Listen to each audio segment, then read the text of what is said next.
Hello and welcome to the Happy Insights podcast. I am your host, Happy Ali, and I am very excited about today's show. I always say that, but today's show is on a very important topic, and it's your thoughts and your habits and how much control you have over your thoughts. And I was going to do this show on my own until I realized that I had the option of having someone who specializes on the topic and has been doing it longer than me, and it's exciting. So I want to invite our guest, Thomas M. Sterner, on the show.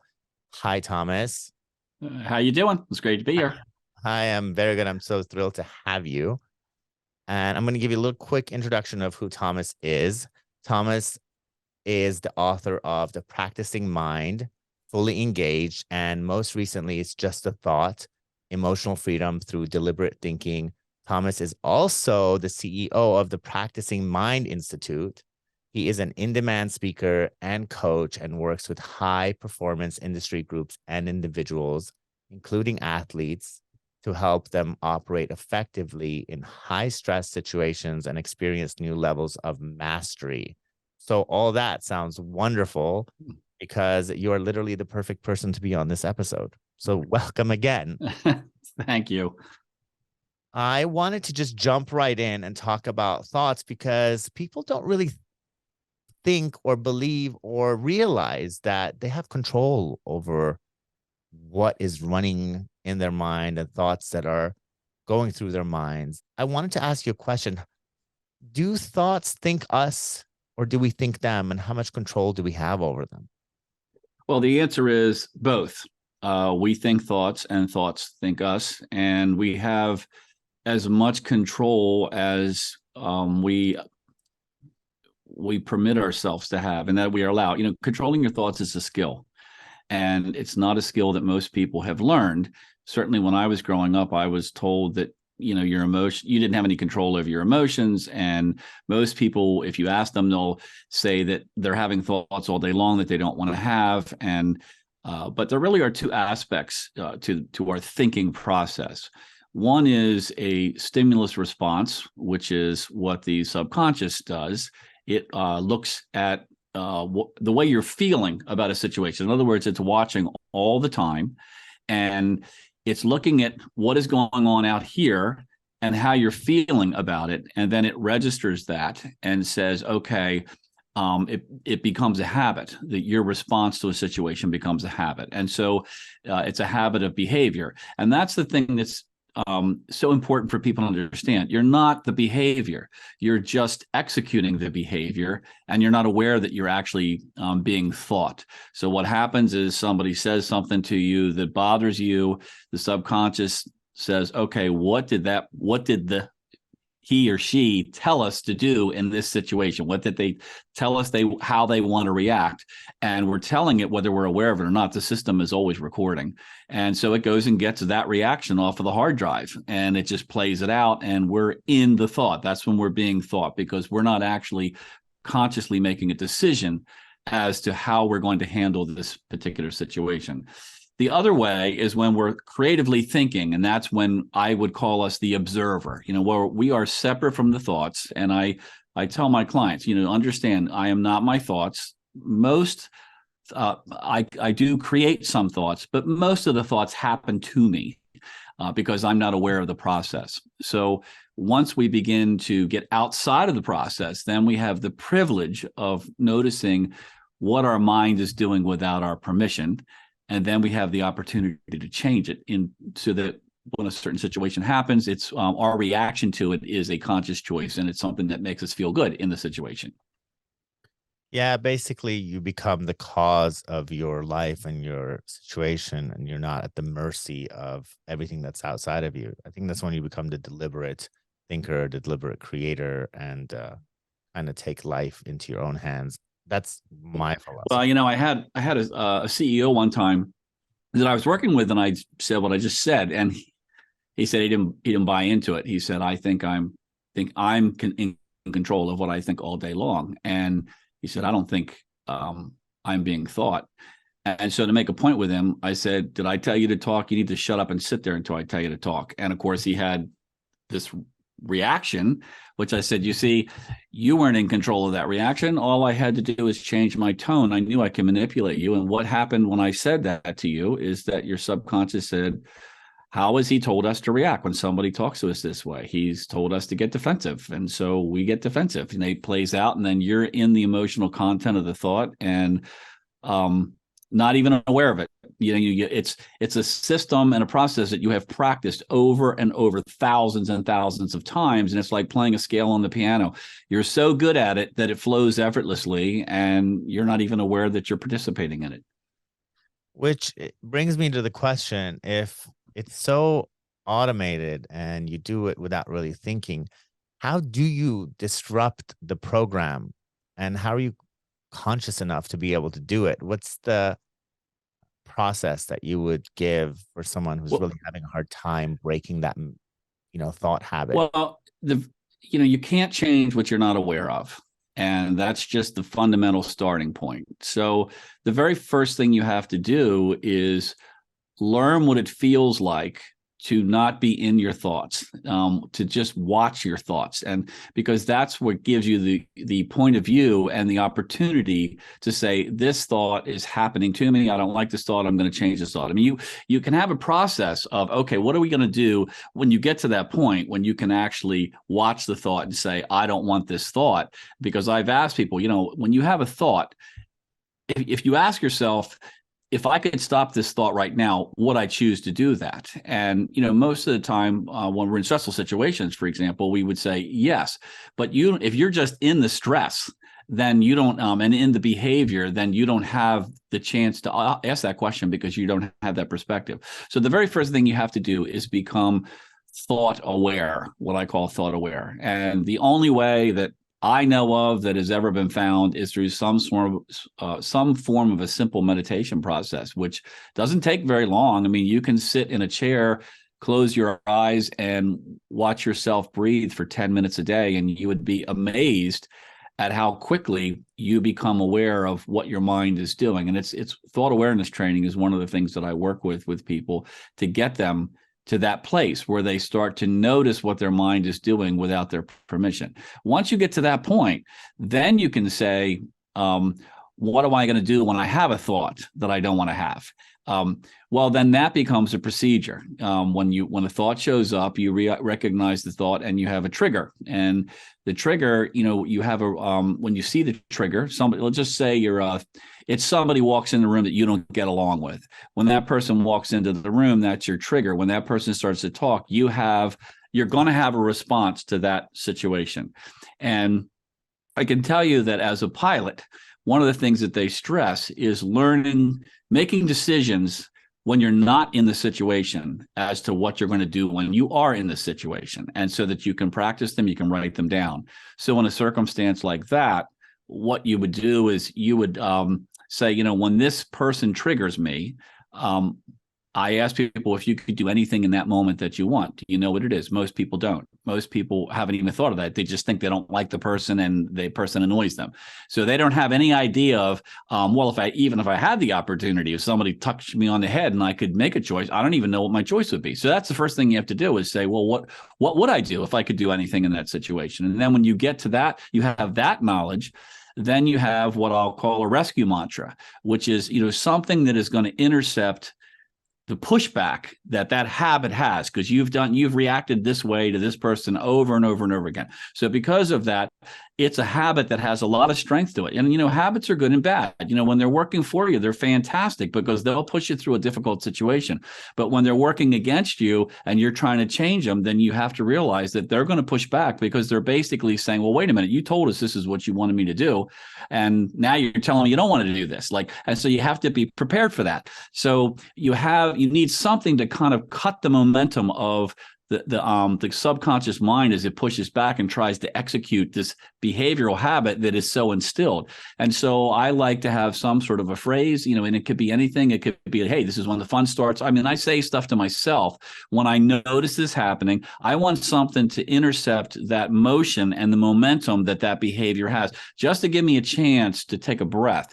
And when I do that, then I can execute and I can hang on to and whatever it is I've decided I'm going to replace that with the response, and I'm going to replace the reaction that I don't like. I tell people, in my mind, there's a difference between a reaction and a response.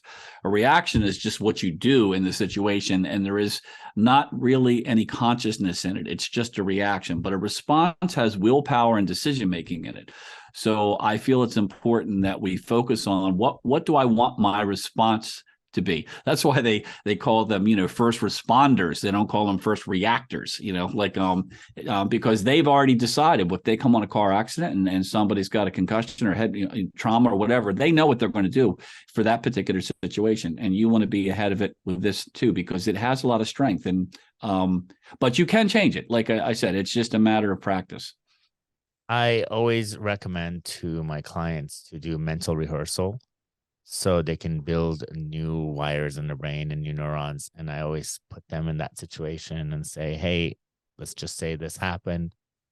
What are you going to do different? And I have them run through it to where it becomes strong enough that when that moment comes, and even if they are going to react, they'll have two choices of which way to react, because they'll have two different versions of how they normally react to that situation. Sometimes it is hard when you're feeling like you're attacked to really just take a moment, although that's what your technique does. You really have to take a moment or just be aware. But some of my clients, they're just so reactive. And I say, okay, if you're going to be reactive, at least give yourself choices. And I make them run it over and over and over to do what you just said, to slow down the momentum. Because if you don't slow down that momentum, or if you have nothing to replace that momentum with, it is really difficult. And I feel like a lot of people end up beating themselves up when they're not able to do that. So I wanted to talk about that. I wanted to ask you about that, because I feel like a lot of times that hurts you a lot more when you end up attacking yourself because, oh, shoot, I knew better. I was going to do better. I had better intentions for who I wanted to be. And then I totally failed. So, well, a lot of that comes from that perspective, and that reaction comes from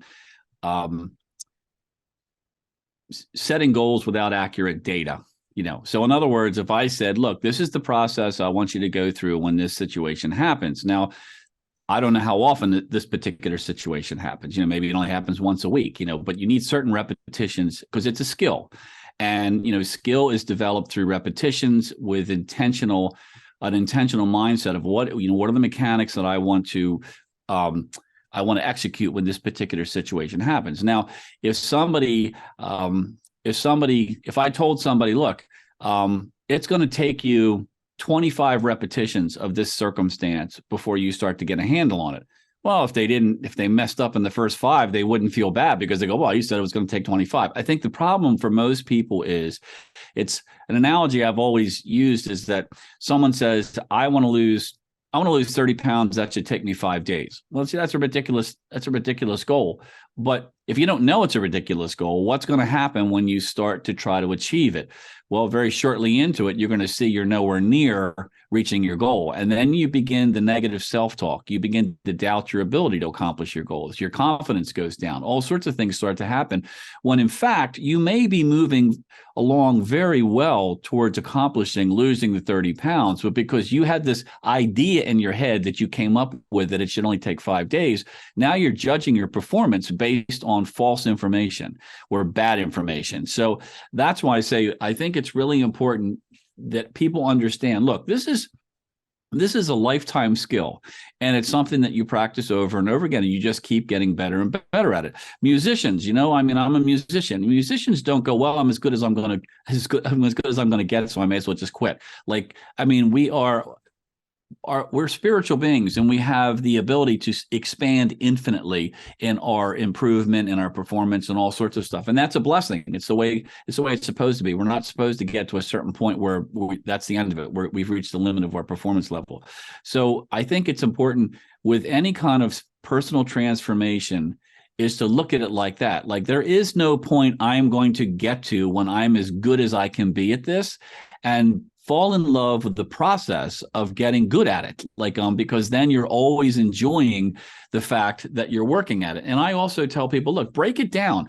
Like, if you have a problem, like we were just talking about, there's a person or a situation that's really difficult, make it so what I want to do when this happens next time is get through the first 60 seconds. That's what I want to do, is I want to get through the first 60 seconds instead of saying I got to master this whole circumstance that could go on for 15 or 20 minutes. No, let's just start out with the first 60 seconds. If you've done that, then what you've learned is I can set an intention to do this and I can accomplish it. You know, when you accomplish goals, no matter how insignificant they seem, the studies show that, testosterone is released, which increases confidence and motivation and all sorts of stuff. And so it's really important to set goals that you can achieve. And so with something like this, when you have a habitual behavior pattern that you have instilled thousands of times, to think that you're going to overcome that on your first attempt or your 10th attempt is not realistic.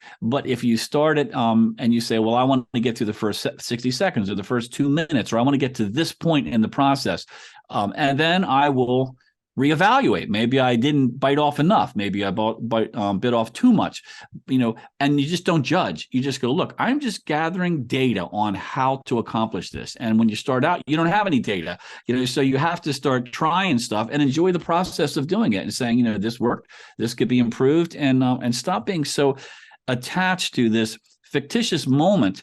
This is what we're taught. We're taught that we're not happy where we are, and we can't be happy where we are. We can't be happy until we get to someplace over there. No matter what it is, it means being able to do this stuff better, having more money, whatever it is. And so we're always at war with the present moment and the process of achieving our goals. And that's just a recipe for stress and miserable life. So I like to see people fall in love with the process of doing this. And then you're always doing what you want to do, and you're always where you want to be. It really is just, interpretation creates your experience. And interpretation, you can interpret a situation differently. And just by interpreting it differently, you completely change not only your experience of the situation, but you change your performance level. Because when you're enjoying something and you're having fun, you perform a lot better than you do when you hate what you're doing. I know. And when you're in this place where you're always trying to get something done so you can get happy, you practice not being happy so often that when you do actually get that end result, you've practiced not feeling good so often. Most of the time, people don't even end up enjoying that final thing that they wanted to, or they end up criticizing how it wasn't the way they planned, or it's just life can be anticlimactic when you're reaching for really big goals. I remember the day that my first book came out and I saw the cover and I was so excited to go get it. And I looked at it and all I saw were the flaws. And I teach this stuff for a living, And I was like, oh my God, the cover, it just looks so cheap. And of course, it took me 2 days. And then I looked at it again. And I'm like, oh, I love this cover. But it was because I was so in that state of, just, and this, I'm saying I teach this for a living. My name is Happy of all. So that's a great story. I have one dislike it. Like I had one time my first book, The Practicing Mind, had been out for some time, and I'd been all over the place lecturing and all that stuff. And my daughter stopped by the house at the end of the day, and we're sitting at the kitchen table, and I don't know, I don't even remember what it was, but I got on a rant about something, and there happened to be a copy of my book sitting on the kitchen table, and she slid it across the table in front of me and said, I think you need to read chapter 2 again, So I mean, people think that when you write this stuff and you know it intellectually, that you have mastered it. The difference with me, Happy, is that it doesn't bother me when I if I slip or something, because to me, that's just part of the process. I don't judge it. And so I don't have this feeling of I should be better at this. I'm as good as I should be in this moment. And that's where I live. And it makes a big difference. One of the things that I like to do, and I think you kind of touched on it, is really set the intention for everything. And they say morning routines are great because you can set the intention for the day. But I feel like almost everything in life, if you set the intention of how you want it to be, how you want to be, how you want to react, it really does help because I feel like the intention puts a ball in motion where it just gets things flowing and it creates some sort of a momentum. So when you're in that moment, you have a little bit of help. For example, I had a conversation yesterday that I knew was going to be a little rocky and tough. And I was kind of surprised by the fact that the conversation was about to happen. But I was lucky enough to be forewarned that I was about to have a tough conversation. So I was about to continue with the call. And I thought, wait, maybe I should just give myself another 20 minutes before I have this conversation. And I asked the person who was having a conversation with me if I could call them back in 20 minutes. And that was one of those things where I just felt emotions coming up and I realized, oh no, these emotions might be stronger than what I can handle and be a responder, as you say, and I might be a reactor. So I took the moment and I spent the next 20 minutes just really focusing and intending the conversation to go well and saying, I want the end result of this conversation to be a resolution. And that was really powerful. And I remember being in that very triggering conversation with someone who I trigger and they trigger me in equally. And because we both had set our intentions in advance, it was wonderful. It was like one of the best conversations we had, and it was the most charged conversation we had. So I think it's, you make a really good point, and that we need, I tell people, look, I want you to know when you have a situation you're trying to overcome in terms of your normal reaction to it. What's really great, I had someone that was getting was in marriage counseling, and her husband, in their marriage, he was very intimidating, and he made a practice of it. And so she was really stressed going into these sessions. And I said, well, I said, there's an advantage for you in this situation. I said, number one, when it's going to happen because you're going to the session. So you have this foreknowledge of when you're going to be in this situation. I said, that's big. I said, because you can change, you can change what you experience in that. And your husband thinks he knows how you're going to react. I said, how he's going to react because it's a process that you've been through many, many times. I said, but if you change how you react to his intimidation, I said that puts you one up. And so that was when I said to her, I want you to think about if you could do anything in that situation when you walk in there. If there was one thing you could accomplish, what would that be? And she couldn't think of anything. And I said, well, how about this? How about you say to yourself, no matter what happens, I'm not going to let him touch my inner peace. I said, that's what I want you to focus on. Not what he's saying, not if it's hurtful. I just want you to constantly monitor your inner peace and protect that. And well, it was like a miracle for her because she took her mind off of the habitual responses that she had learned, in this situation.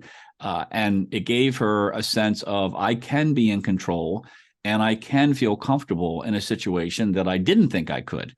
So I think it's really important. And I generally try to get people to write their response down because it's really easy to have your mind just kind of float around and it's very abstract in your mind. You have to have total clarity to actually articulate it on paper.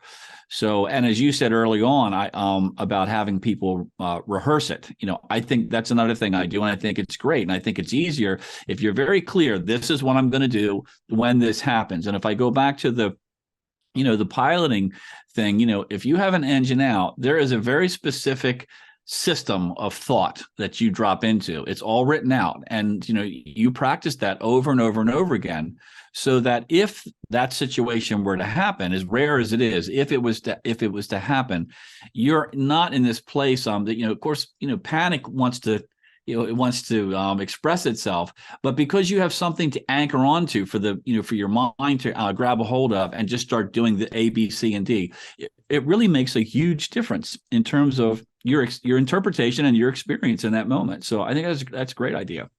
You also become more of the conductor. You're deciding what you want the outcome to be, and you're really just becoming an observer when you're trying to figure out how. When you're looking at the mechanics of how things work and how things will work, there's no way you can be completely immersed in it and not be an observer, because you really do have to step out of the situation. I have this issue with my son, one of my sons, who really does get me to get worked up. He's really good at that. He gets me really worked up. And my intention has always been to raise the best individual I can possibly raise. But I never thought about what the cost would be for me to stick to that completely. And I'm saying this because we all have triggers and people in our lives that we feel very justified reacting to, or just really standing our ground to the point where it disturbs the peace, our inner peace. And I'm only saying that because you brought up inner peace.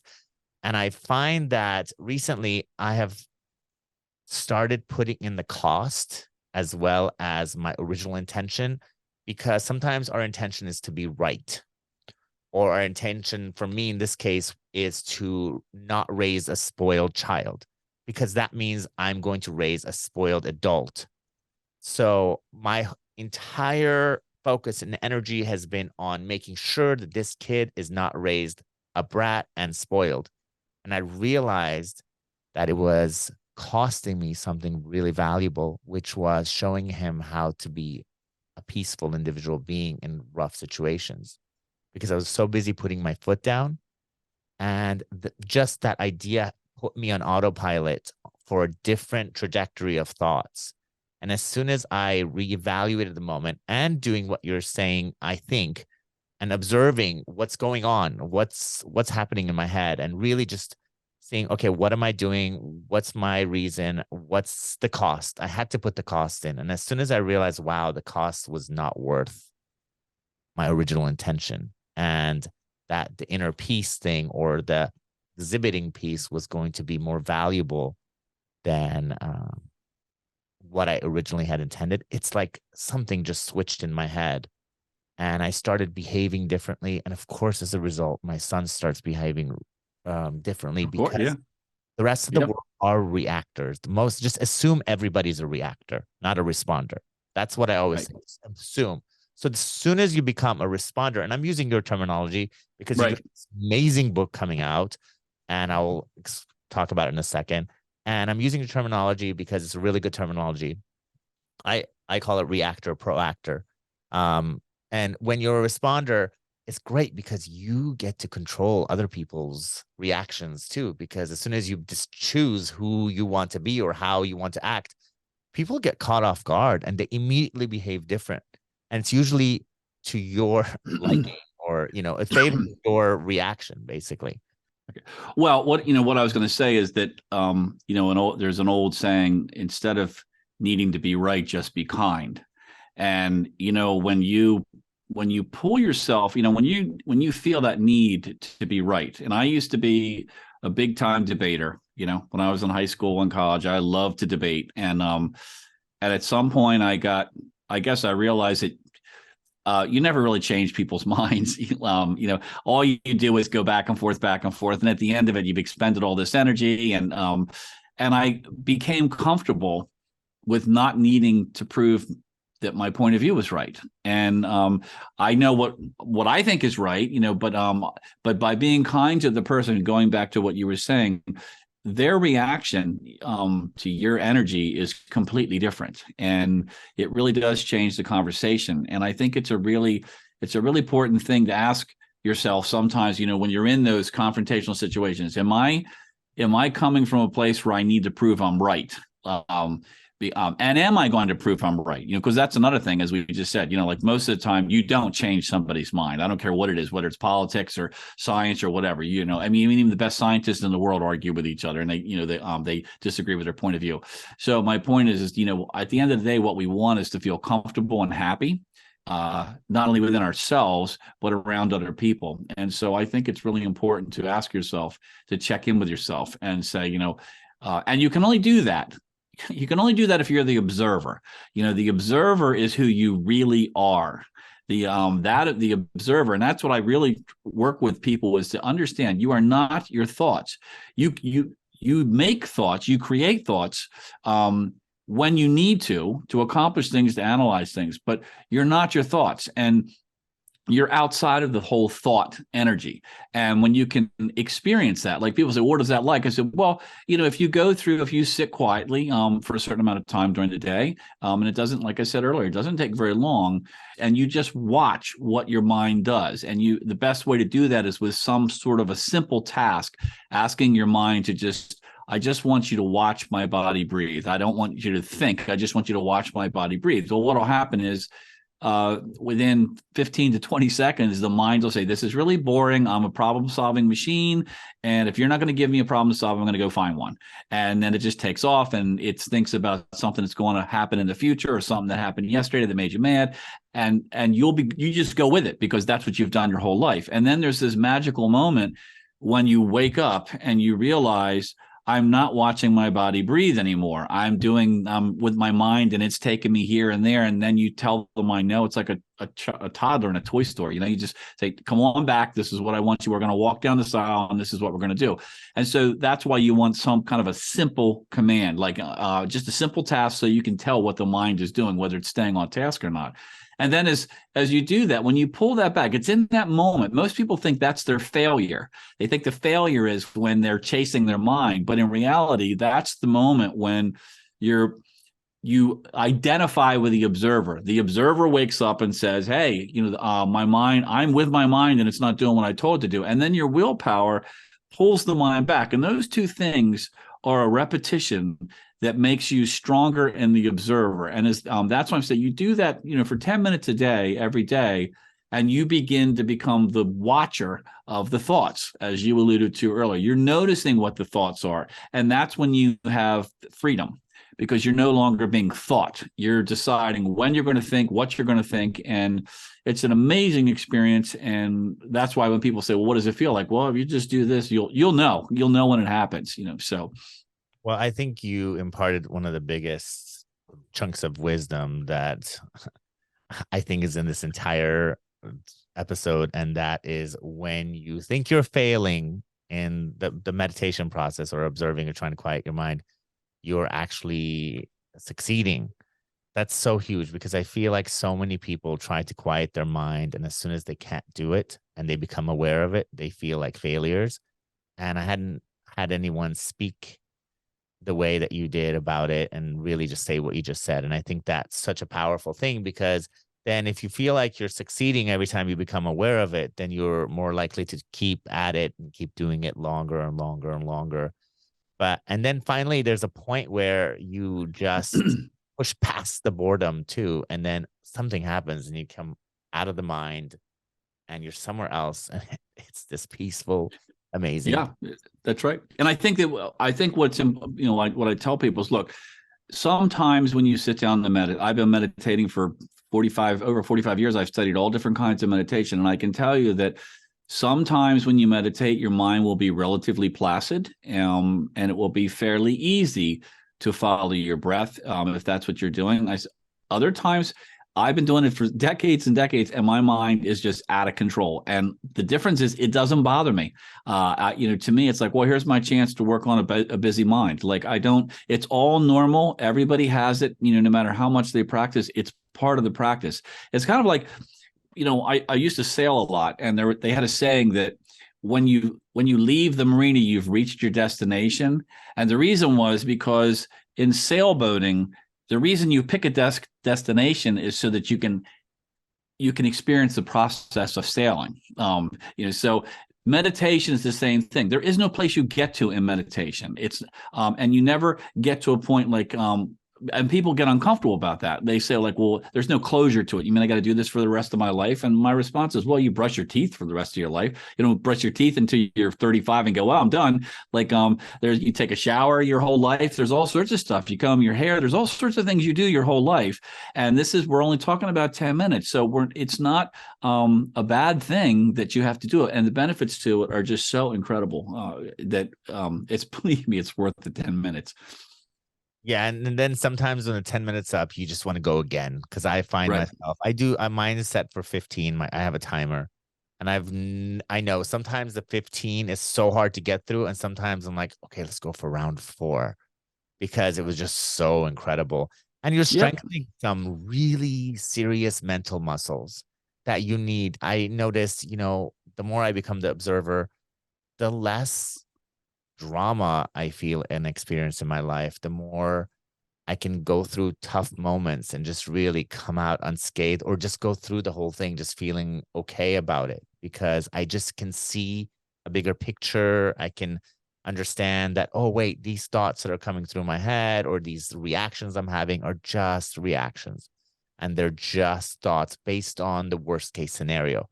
Because that's what the mind loves to do. It loves to just pull out the worst case scenario and dangle it in front of your face and try to get you to take the bait. But if you become the observer, you usually don't take the bait.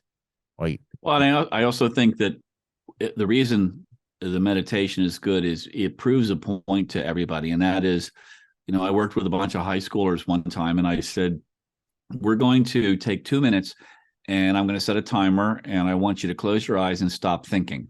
Well, obviously, I knew they couldn't do it, but they didn't know they couldn't do it. And so at the end of the 2 minutes, it was an epiphany.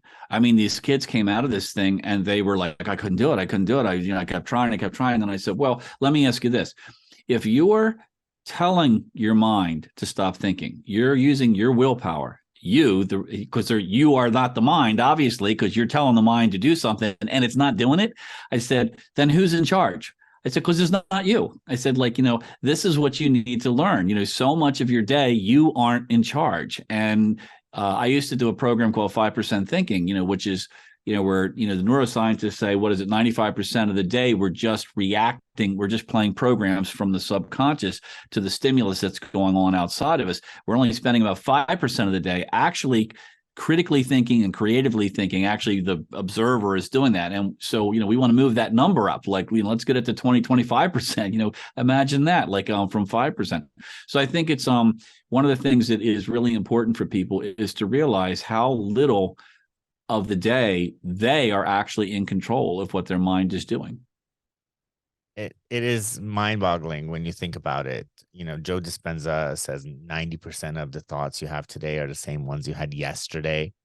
Yeah. And it's just amazing when you think about it. We always think that we're starting a fresh new day with a new outlook on life with all this possibility, and then we end up just repeating the day just in slightly different form and a little tweak, a little variation on yesterday, and have very similar expectations on how the day is going to turn out. A lot of times, I have friends who are always busy, and doesn't matter what their schedule is, they're always busy. And I'm one of those people that I always say I always have time for everything. And I end up doing 5 different jobs because my job has many hats. And I always make time. I always have time to do everything. And I do it in a peaceful way. So really the intention, your story is really important. Your story behind your own abilities, capabilities is really important. And remembering something really important that you say in your book, and you said, I believe you've said it in past books, and it's that everything in life is a skill. Yeah. And you're always constantly basically. So what did tell me before I butcher your interpretation of that? And Well, everything in life is a skill. Like, when we're first born, we have very little skills other than the ones that are handled for us, like breathing, but we start out, every skill starts at a place of no skill. And then we're on this linear line of mastery. And whether it's walking, buttoning a shirt, whether it's learning to be in a relationship, whether it's learning to run a company, whether it's learning to think through a stressful situation, all those things, it's all the skills. Some people have the skill, some people don't. Everybody is kind of somewhere on the line. And I like to think of the skill like this, meaning I don't think of it like this. I think of because that feels like, well, this person's up here and I'm down here. This person is starting in this skill. When you start out to play the piano, and this is a really important point, when you start out to play the piano, for example, and you go to your first piano lesson, where are you in your skill? Well, you don't know anything. You don't know where the notes are on the page. You don't know what the keys on the piano they correspond to, what fingers press them. So that's your threshold right now. That is your threshold. You're right there. Then as the teacher starts to work with you and you start to learn the mechanics of building the skill, then you begin to repeat the mechanics and practice. So how does that feel like inside? Well, the way that it feels is that it's difficult. It's a struggle. It feels like it's a struggle. It's because I can't do it. So that's because you're right up against your threshold. But now let's jump ahead, say 5 years, and now you're playing some Mozart piece. Now, where is your skill level now? Well, it's way down there. It's not back here. You don't have to worry about knowing where the notes are and what their values are and where they're on the keyboard. But how do you feel inside? The way you feel inside is the same way. Why? Because you're up against your threshold. When in skill building, we're always up against our threshold. And because we're always up against our threshold, the feeling of quote struggle, which is just a label for the feeling, we can interpret that as anything. We could just say, well, this is where I want to be because I've already mastered this other stuff. I want to be pushing forward. And so that I think is a really important thing when you start to feel like you're struggling. It's just telling you that you're right where you're supposed to be because you haven't mastered this. If you mastered it, you wouldn't be feeling like you're struggling. You're building a skill and you don't think about the things that are easy to do. All the things you've mastered, they just fly past. They're effortless and you just don't think about them. The things that you notice are the things that you can't do effortlessly. And that means you're in the process of building the skill. And as I said, it's absolutely everything is a skill. Raising children, you can, no matter what you name, it is starts from a place where you don't know how to do it, and then you get to a place where you have mastered it. And this is just what life is. So again, to say what I said earlier, fall in love with the process of developing the skill. And when you fall in love with the process, then you're always where you want to be. And you don't look at something when it feels difficult. You don't look at that as a sign, a reminder that what you can't do. It's just data. That's all it is. It's just data that's being presented to you that this is where you're at, and you're up against the best you can do. This is where you are. So now you have your chance to push a little bit farther. And I think it's important to understand that because it really does change your experience of the situation. And to piggyback off of that, for people who are trying to learn or master any skill, like mastering your thoughts, for example, or learning to do yoga or piano or anything, you will see that other people will naturally be in a different place when they start. So don't compare yourself to other people when you're trying to start something new, because some people just naturally have stronger muscles in that area to begin with. And they might just start off just feeling a little bit more in charge of their mind, for example. Or if they're playing the piano, some people just have a better, motor functions when it comes to like the brain motor coordination, the brain and fingers thing coordination. They're just better at it to begin with, but then they have to go through the same process that you mentioned. And or yoga, people start off, some people are more flexible, some are less flexible. But if you think of the process as pushing past your threshold or pushing the boundaries, or for me, I like to make it a game to say, I don't want to get dementia, or I want to be able to keep my brain for as long as I can. So as long as I'm pushing my threshold and pushing myself every single day, then I'm actually keeping my brain active. So that's a way that I actually switched my way of thinking when it came to things that are difficult. Because I always thought, oh, I'm growing new neurons or I'm growing new synapses. Yeah, that's great. Yeah. So that for me made it much easier. Well, I mean, we also don't notice what to your point. Yeah, there are some people that may be better at this, but see, we're better at other things than they are. And we don't notice that. We just don't pay attention to it. We only pay attention to the stuff that we can't do. And there could be some other task that or skill that you decide you want to take. And for you, it's like this, and that person has to really struggle. And I think another point to close that idea is that the guy that I took jazz piano lessons from, was very, very highly regarded. I was really fortunate to have him. Now but he did not have a natural ability to play the piano. He got his abilities, and he was respected all over the place. He was men his father's age would study from him. And I remember meeting somebody that he went to high school with. And he said, the difference between Don and everybody else in the jazz band was there were people that could just play by ear, and it used to drive him nuts. He said, but he made up for his lack of, quote, natural ability in practice hours. And he said, and in the end, he blew past everybody. He said, the people that had this natural ability, he said, they peaked and they only got that good. He said, but he just practiced and practiced and practiced. And he said, and they ended up taking lessons from him because he was so far, beyond them. So sometimes when you see somebody that looks like in the beginning or whatever, like they're just kind of a natural to it, it doesn't necessarily mean that they're going to be better than you during the whole course of the skill building. I love that. And that applies to every single aspect of your life. Everything. If life is a skill, everything is a skill, then what you just said basically applies to everything. So don't give up on yourselves when you don't seem to be progressing as fast as other people. And when it comes to mastering your thoughts, it is definitely worthwhile, whether you're doing it for the reasons you mentioned. I teach law of attraction, so there's other benefits to mastering your thoughts in that sense. But I have to say that as much as I would love to talk, time is running out for this episode, but I want to tell my viewers and listeners to check your book out. It's called It's Just a Thought. I have the manuscript right here. And it's Just a Thought, Emotional Freedom Through Deliberate Thinking. It comes out on February 21st. So make sure to get that book. I love the book because it's not too big and too long, and it gets to the point really quick. And it was a really quick and enjoyable read. So make sure to get that. And the link will be in the bio. Thank you so much, Thomas. I really, really, really appreciate you being on the show. Is there anything else you want to leave us with, or just anything you want your viewers to know or take away before we wrap up? Well, I think that we're in an exciting age right now because through many of the things that have been known in different cultures, say in the East, for thousands of years, we're proving through empirical science now. So we really are getting a handle on how our minds work, how our consciousness works.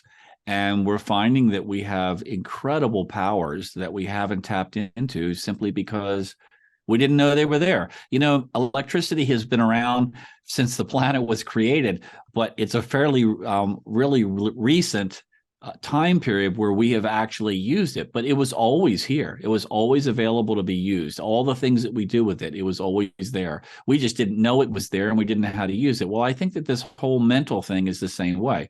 We're finding through science that the power that we have in terms of law of attraction, manifesting in our lives, curing our bodies, all sorts of stuff is now becoming basically documented and proven. It's not some kind of witchcraft. It's something that is hard science, and we have access to it.